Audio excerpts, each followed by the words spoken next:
What's up guys? Kamusta na po tayo guys? I-share ko lang sa inyo ang fuel pump wiring diagram pang Toyota Vios second generation from 2005 to 2011. Ito siya yung 2005 to 2011 kasi may isang subscriber tayo na nagka-problema siya sa fuel pump, no? So, para makita niya, ito, gumawa ako ng fuel pump wiring diagram. Kung anong koneksyon niya sa relay. Ito lang siya. Ang relay na ito, from ignition, tapos, ito naman ang delivery, papunta sa fuel pump. Tapos, ito naman, ito siya, makikita mo siya sa fuel tank. Pag binuksan nyo dyan, nandun yun ng itong tinatawag na fuel suction pump and gauge. Tapos may ground yun siya kasi hindi daw gumagana yung fuel pump niya. Kaya ang possible na problema ay sa relay or sa fuse.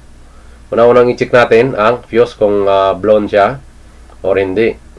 Tapos ito, ang sa ECM may dalawang wire dyan, isang black at saka kung mapapansin nyo dyan sa relay, isang violet at saka isang black.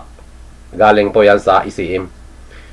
Ang violet ay negative. So ang dalawang wire dyan galing sa ECM, ang negative at saka yung positive ay galing sa ECM. So ito pag on mo ng ignition, automatic mag-complete circuit ito. Kasi ito may hot wire na po yan dito pag on mo pa lang ng susi. Tapos itong negative, nakabang na yan siya, kaya magko-complete circuit siya. Tapos yung current dito, siyang magko-control papunta dito sa fuel pump natin. So halimbawa, hindi walang current o tinatawag na live na pumupunta dito, check nyo po ito ng multimeter nyo. Baka mamaya putol lang wire dito sa ECM, galing ng ECM papunta dito sa relay, kung okay lang naman ang relay nyo. So kung okay naman dito, check nyo yung negative. Kung may negative, baka putol lang wire sa connector. Tapos ang fuse, unang chine-check natin ang fuse. Kung good ang fuse, ito tayo sa dalawa. Kasi ito lang naman ang nagpapa-complete circuit para dumalo yung current dito papunta sa fuel pump. So kung good ang negative, good ang positive, possible na ang relay nyo ang may problema. Kasi may solenoid siya dyan sa loob. Maliit lang naman ang wire nyan.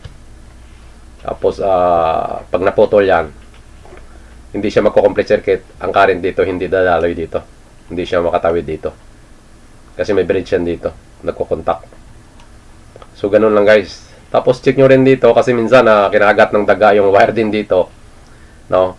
Minsan naiipit ng upuan. Check nyo yung wire, baka naipit, naputol, o dito yung ground nya. Ganyan lang guys. Ganun lang kasimple ang troubleshooting ng fuel pump ng Toyota Vios second generation mula 2005 to 2011 fuel pump wiring diagram. So guys, maraming salamat sa panood. Sana may natutunan kayo. Tapos huwag kalimutan sa pag-subscribe, pag-share at pindutin ang button para sa mga notification, para sa mga ina-upload natin na mga videos, mag-notify sa inyo. So mag-focus muna tayo sa mga fuel pump, no? Mag-upload ng mga videos ng wiring diagram ng mga fuel pump. So tandaan nyo guys, ang fuel pump ng wiring diagram ng pang sedan at saka hatchback, iba po yan guys.